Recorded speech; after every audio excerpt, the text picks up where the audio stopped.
Welcome back, everyone, to the bane of my existence, the Luxman D-105u CD player. This thing has just driven me crazy the last couple of weeks. You would have seen the two previous videos, one where we fixed it, two where we calibrated it. Got it all working. I was auditioning it, testing it to get it ready for sale, and I wasn't happy with the audio. There was still an issue that needed to be sorted, which we'll get to shortly. But yeah, it's taken a long time to get to this point. I've learnt a lot about this unit just from fixing that last little issue, and I thought, hey, let's do one final video. We'll look at the design of it, the quality of it, talk about that last little issue in case anyone else ever has a problem similar to that. And yeah, so let's just crack the lid and have a peek. So with the lid off, we can have a look at the design. This is just my opinion of what I think it is. I'm not a CD person, but I can sort of give you my opinion of what I think of the build quality and whatnot. I would say overall, it is the typical 80s design. There is cost cutting being done like everything in the 80s. I would say it is above average though, but it's sort of straddling that line between high end and average. And when I say that, I'm talking like the CD transport itself is mostly plastic. There's no real isolation in there. And it's the same transport that's in lower end Luxmans, like cheap CD players. So this is not anything special. It's basically just plopped in here along with other gear, which is high end for this unit. The power supply is way bigger than what you would see in other Luxmans. The transformer is comically large for a player of this size. The other big differences that you'll notice in these higher end units are the DACs and the op amps, which we'll get to. So the DACs are Burr Brown. They are PCM 1701s. So they are separated for each channel. There is no combined chip doing all the work. I believe there were stereo DACs back in the era, but they purposely chose to use one DAC chip per channel in parallel. So it's sort of a dual mono design, I guess you could call it. The op amps, which are normally here but have been removed, are decently high end as well. They were Mitsubishi 5238s. I'm not a fan of this mod of removing them. I think that the distortion characteristics were very good for these op amps, and I probably would have left them. But at the same time, you can upgrade these to new generation op amps, which have like distortion to like 5 decimal places. So I don't think I would be deleting the op amps. I would probably leave them in there. But anyway, so the DACs convert the digital signal and then they go into these op amps normally, which have been bypassed. And the op amps would normally feed the analog signal out through this connector. But instead, because they're not there, it's back here now. And then this feeds out, which goes to the tube buffer. So magic happens here, tube magic, or tube magic, if you want to call it that. Does its work, and then it's passed across to the power supply / input output board. Now, the interesting thing about this board is, you've got the audio outputs, but the funny part about this is there's a volume control just here, which is just wild. So that's controlling the headphones and also the line level outputs. There are two sets of outputs on this unit, which is nice. One is fixed, one is variable, one is gold plated. Nice little feature. I do like that. It's pretty cool. This has all been sort of modified for this stupid tube board and everything. Not a fan of that. But if you look at the, where's the volume? This is motorized, which is really cool.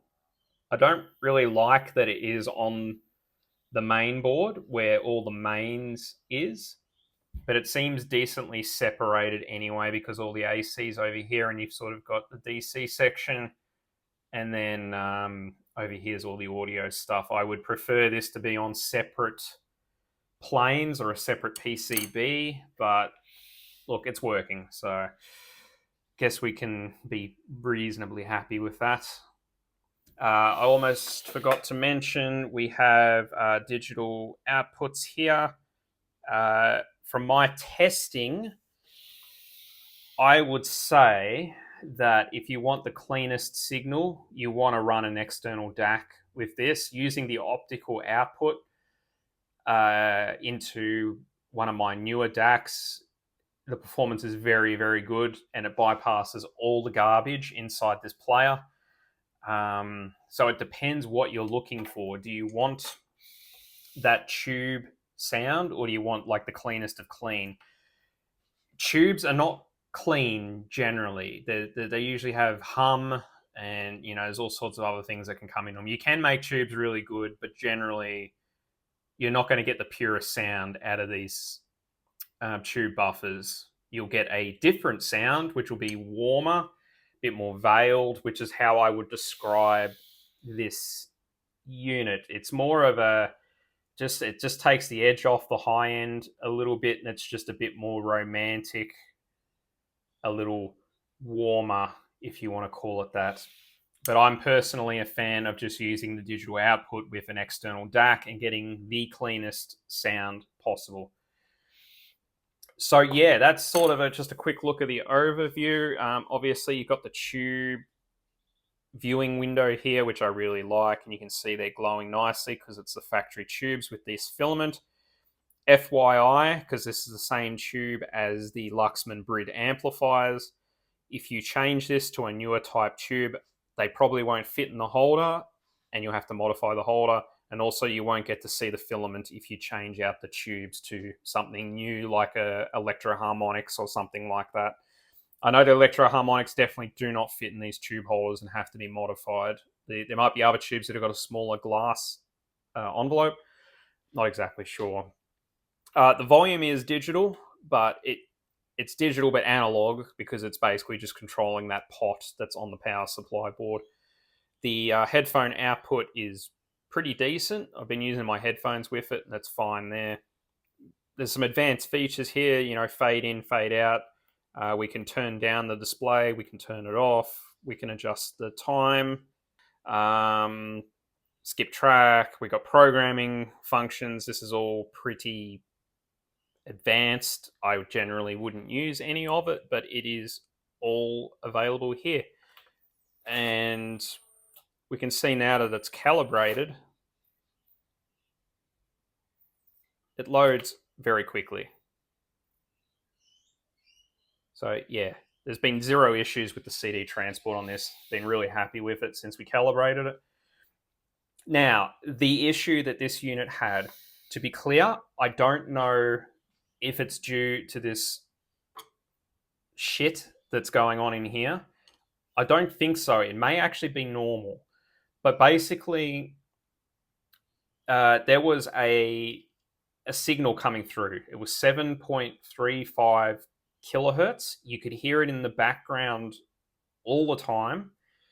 Obviously, you could hear it more when there was nothing really playing, or the music was really quiet. But it was like this constant ringing at 7.35 kilohertz, which I did a bit of research, and apparently it's related to the clock for the digital section, the SPDIF, or whatever, how the hell you say it, and other things, and that was bleeding through to the audio output, and it was driving me nuts.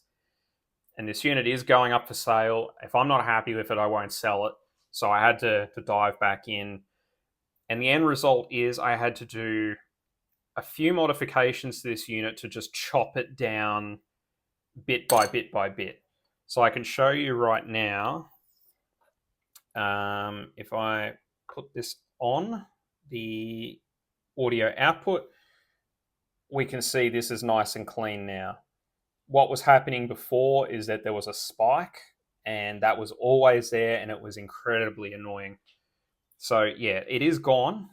And I had to do a few different things to resolve it. One, I had to delete the ground between this main board and the tube section. So there was a ground running in this shield wire. So that's gone now. I had to create a new ground. This board's already grounded down this side, but I had to clean up the ground connections here and here. And I had to add grounds to each DAC chip and this link wire here. And I also changed a couple of capacitors, this one and this one, which they were 4.7s, now they're 100 microfarad. Now, I'll just show you quickly on here. Oh, that flickering's bad. It was just here, this capacitor that was going to pin 11,